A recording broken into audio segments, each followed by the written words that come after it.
नमस्कार। आज हम बात करेंगे गायक शिरोमणि सर्वेश्वर दयाल सक्सेना जी के बारे में। सर्वेश्वर दयाल सक्सेना जी का जन्म 15 सितंबर 1927 में बस्ती, यूनाइटेड प्रोविंस, जो कि आज का उत्तर प्रदेश है, में हुआ था।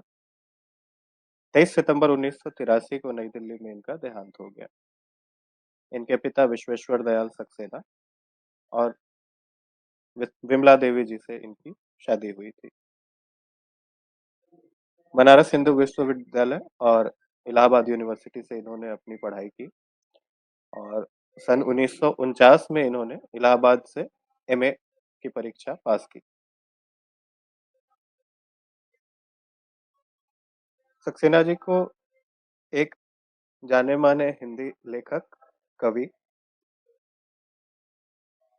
एडिटर, प्लेराइट, कॉलमनिस्ट के रूप में जाना जाता है और आधुनिक समय के जो हिंदी साहित्य का जो आधुनिक युग है, उसमें के सबसे जरूरी कवियों में से एक उन्हें माना जाता है।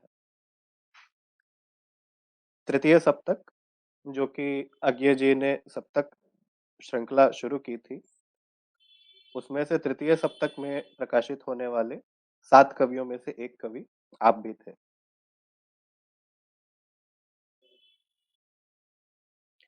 इनकी जीवन यात्रा की बात की जाए तो सन 1949 में एजी ऑफिस प्रयाग में इन्हें चीफ डिस्पैचर के रूप में नियुक्त किया गया था और यहाँ वो सन 1955 तक रहे।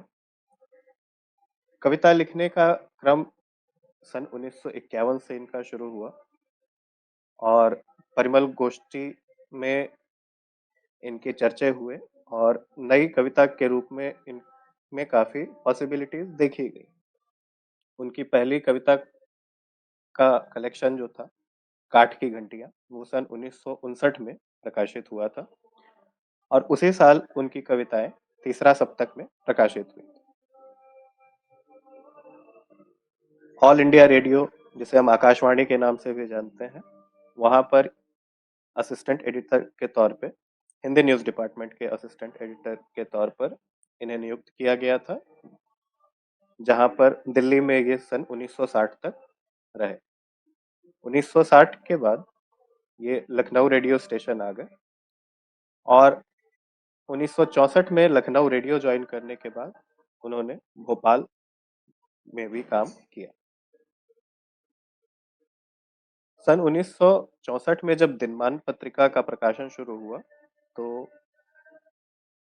सीनियर जर्नलिस्ट और साहित्यकार सच्चिदानंद हीरानंद वात्स्यायन, जिन्हें हम प्रेम से अज्ञेय जी के नाम से जानते हैं, उनके आग्रह पर इन्होंने अपने रेडियो स्टेशन वाले पोस्ट से रिजाइन किया, दिल्ली आए और दिनमान पत्रिका के साथ जुड़े। सन 1982 के नवंबर में बच्चों की जानी मानी पत्रिका पराग से ये जुड़े और उनकी मृत्यु तक वो इसके एडिटर के रूप में अपनी सेवा देते रहे।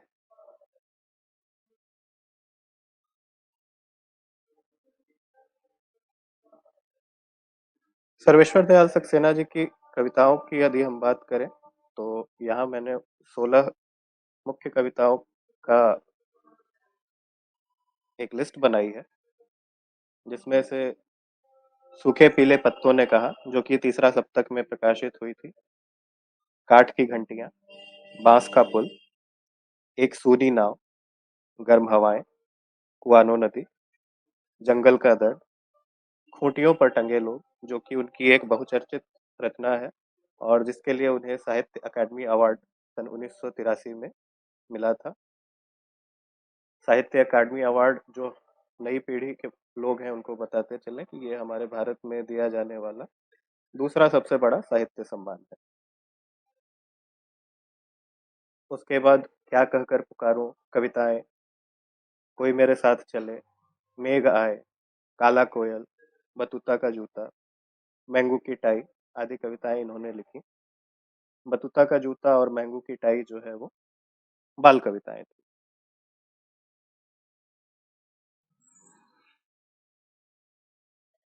इनके नॉवेल्स पागल कुत्तों का मसीहा, सोया हुआ जल, उड़े हुए रंग, कच्ची सड़क, अंधेरे पर अंधेरा काफी चर्चित रहे हैं और लोगों द्वारा काफी पढ़े पढ़े गए हैं।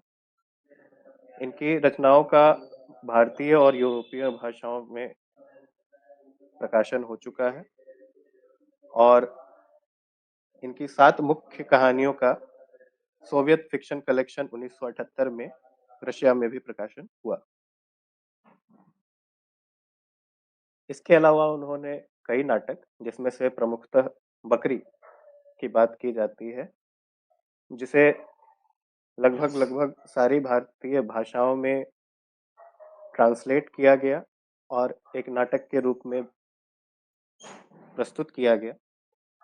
लड़ाई, अब गरीबी हटाओ, कल भात आएगा और हवालात, जो कि एकांकी नाटक थे और प्रयोग द्वारा एम के रैना जी के निर्देशन में स्टेज पर उतारे गए। रूपमती बाज बहादुर और होरी धूम मचोरी, जिनका सन 1976 में मंचन हुआ था। इसके अलावा बाल नाटक भों खो खो और लाख की नाक का भी इन्होंने लेखन किया। एक एडिटर के तौर पर वे सन 1971 में शमशेर, रूपांबरा, अंधेरों का हिसाब, नेपाली कविताएं और रक्त बीज के संपादक रहे। इनकी अन्य रचनाएं चर्चे और चरखा, जो कि दिनमान वीकली में छपा करते थे, उसके अलावा कई सारे कमेंट्स और क्रिटिकल आर्टिकल्स इन्होंने साहित्य, नृत्य, मंच आदि पर प्रकाशित किए उसी दिनमान पत्रिका में और कई सारी अखबारों और मैगजीन्स में। सर्वेश्वर जी की सारे नट कार्य हैं, माफी चाहूंगा, सर्वेश्वर जी के जो कार्य हैं उन्हें किताब घर दिल्ली के द्वारा 4 अलग अलग वॉल्यूम्स में प्रकाशित किया गया है।